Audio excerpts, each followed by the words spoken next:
రుద్రమ్మదేవి. రాణి రుద్రమ్మదేవి కాకతీయ సామ్రాజ్యంలో గణపతి దేవుని పుత్రికను నేను, రాణి రుద్రమ్మదేవి. నేను నా తండ్రి గారితో పాటు యుద్ధంలో ముందుకు ఒక్కొక్కరిని ఓడిస్తూ ముందుకు పోతుంటే దేవగిరి రాజు నా మీద కత్తి దూశాడు.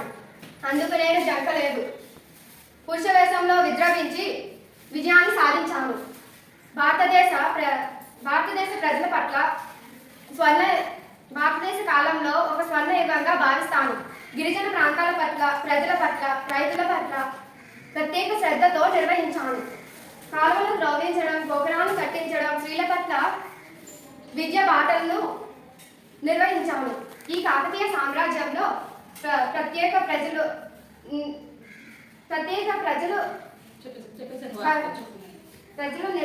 నిర్వాగాల వల్ల ముఖ్యంగా మహిళలకు స్వేచ్ఛను అనుభవించాలని మా